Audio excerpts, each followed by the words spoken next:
Salam, selamat pagi saudara-saudara yang dikasihi oleh Tuhan Yesus Kristus. Bertemu kembali dengan saya, Sintua Roni DP Siagian, dalam Renungan Pagi Selasa 8 Oktober 2024. Mari saudaraku, sebelum kita beraktivitas di sepanjang hari ini, mari kita terlebih dahulu membaca dan merenungkan firman Tuhan. Mari kita berdoa.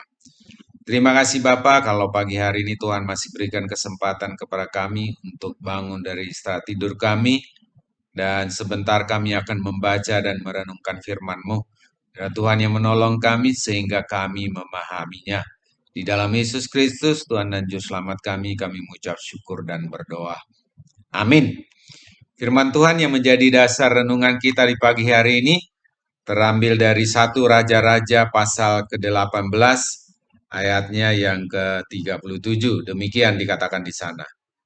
Jawablah aku ya Tuhan, jawablah aku, supaya bangsa ini mengetahui bahwa Engkaulah Allah, ya Tuhan, dan Engkaulah yang membuat hati mereka tobat kembali.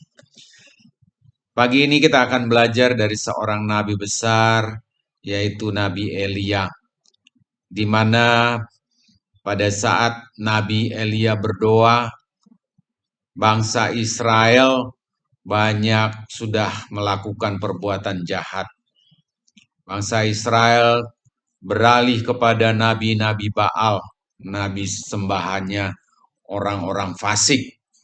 Karena memang pada saat itu Raja Ahab memperbolehkan, bahkan dia juga ikut terlibat di dalam penyembahan-penyembahan Baal tersebut. Pada saat itu Nabi Baal banyak sekali di negeri Israel. Dan kemudian Nabi Elia datang kepada Raja Ahab untuk mengundang Ahab di dalam satu pertemuan dan meminta Raja Ahab juga memanggil nabi-nabi Baal, nabi-nabi palsu, sebanyak 450 orang. Nabi Elia meminta supaya Nabi Baal itu juga untuk menyediakan korban bakaran. Dan juga Nabi Elia menyediakan korban bakaran juga. Kemudian Nabi Elia menantang Nabi Baal itu supaya mereka berdoa kepada Allah mereka, kepada dewa-dewa mereka, supaya mendatangkan api untuk membakar korban bakaran yang sudah mereka sediakan, yang sudah mereka pilih. Tetapi saudaraku, meskipun nabi-nabi itu berjingkrak-jingkrak, berdoa, berteriak-teriak seharian, tetapi tidak ada mukjizat yang terjadi. Bahkan mereka sudah menyiksa diri mereka, menikam-nikam tubuh mereka, tetapi tidak terjadi apa-apa. Bahkan Nabi Elia juga mengolok-olok mereka. Nah, tetapi Nabi Elia berdoa kepada Allah supaya Allah menurunkan api dari surga, dan api pun turun untuk membakar korban bakaran yang sudah disediakan oleh Nabi Elia. Bukan saja korban yang dibakar, tetapi bahkan api yang sudah tergenang pun ikut hangus, kering, karena api yang turun dari surga. Dan itu semua disaksikan oleh bangsa Israel yang turut hadir di dalam acara tersebut. Dengan demikian, orang Israel kembali takut kepada Allah dan mereka bertobat, mengikut Allah dan meninggalkan perbuatan mereka yang sudah menyakiti hati Allah, yaitu penyembahan mereka terhadap Baal. Saudaraku, seberapa sering kita saudaraku berdoa untuk memberikan mukjizat, untuk memberikan satu peristiwa supaya orang lain datang kepada Allah bertobat dari perbuatan mereka, saudaraku. Tentu kita sering berdoa untuk diri kita sendiri, berdoa untuk kesembuhan sakit penyakit kita, berdoa untuk anak-anak kita, pendidikan mereka, berdoa untuk pekerjaan mereka, berdoa untuk ekonomi kita, berdoa juga untuk pekerjaan kita, masalah-masalah yang kita hadapi. Namun saudaraku, seberapa sering kita berdoa kepada orang-orang fasik, orang-orang yang belum mengenal Allah, orang-orang yang meninggalkan Allah, orang-orang jahat. Saudaraku, seberapa sering kita seperti Nabi Elia. Mari kita mulai belajar untuk berdoa kepada orang-orang yang belum mengenal Allah, supaya Allah mendatangkan hamba-hambanya kepada mereka, dan mereka juga bertobat dari pemahaman mereka, dari ideologi mereka, sehingga boleh mereka mengenal Kristus sebagai Tuhan dan Juru Selamat. Di dalam Yakobus pasal 5 ayatnya yang ke-17 kita akan baca bahwa kita pun mampu, saudaraku, kita pun bisa berdoa seperti Elia.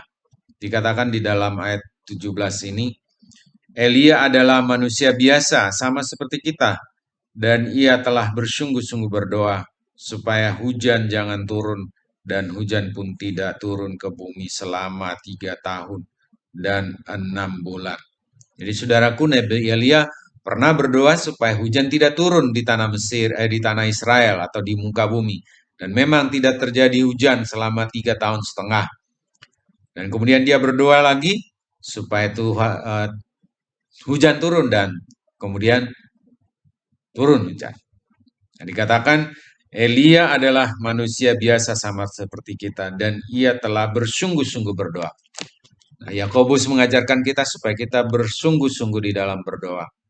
Sama seperti apa yang kita baca di dalam 1 Raja-Raja ini, bagaimana Elia berdoa dengan sungguh-sungguh kepada Allah, dan Allah pun mengabulkan doanya.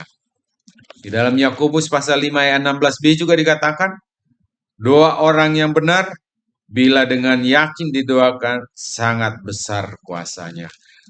Doa orang yang benar bila dengan yakin didoakan sangat besar kuasanya. Jadi saudaraku, syarat yang pertama adalah bahwa kita adalah orang yang benar.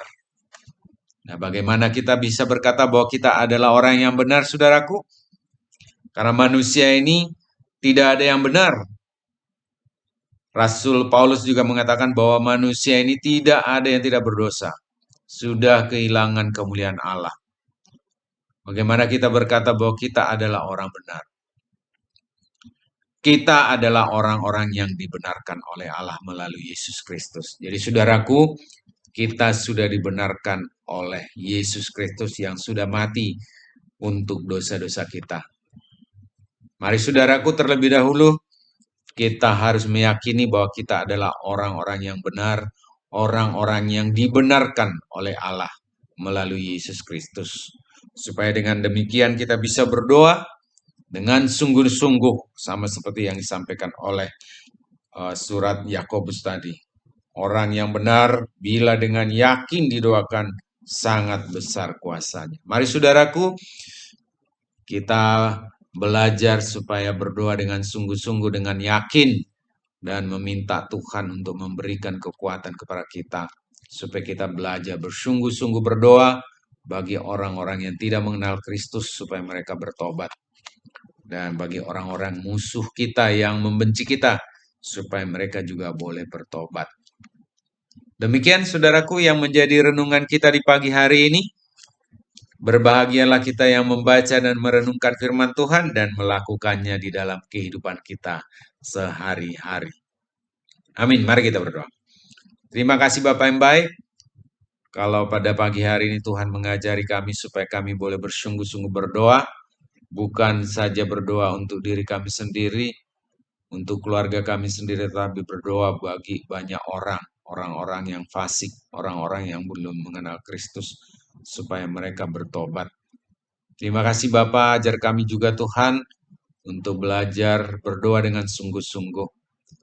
Namun saudara kami, apabila ada yang merasa bahwa dirinya belum benar, biarlah Tuhan meyakinkan bahwa mereka sudah dibenarkan oleh Kristus. Oleh karena Yesus Kristus sudah mati untuk menyelamatkan kami orang yang berdosa, dan kami pun dibenarkan oleh Allah. Terima kasih Bapak. Pada pagi hari ini kami juga berdoa buat saudara kami yang sakit, biarlah Tuhan memberikan kesembuhan kepada mereka. Saudara kami yang ada dalam penderitaan hidup, Tuhan juga memberikan kelepasan dari penderitaan mereka. Orang-orang yang bergumul, Tuhan jawab pergumulan mereka Bapa. Orang-orang yang ada di dalam persoalan-persoalan keluarga, persoalan-persoalan ekonomi, apapun pergumulan mereka, biarlah Tuhan yang menolong mereka, Bapa. Dan pada saat ini juga kami berdoa buat orang-orang fasik, orang-orang yang tidak mengenal Kristus.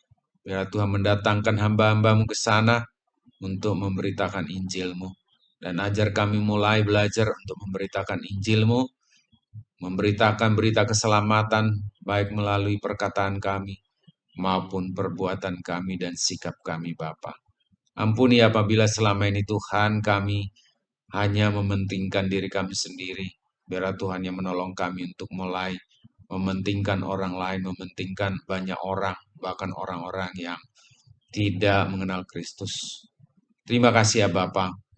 Di dalam Yesus Kristus Tuhan dan Juru Selamat kami mengucap syukur dan berdoa. Amin. Baik saudaraku, selamat beraktivitas. Tuhan Yesus memberkati. Horas.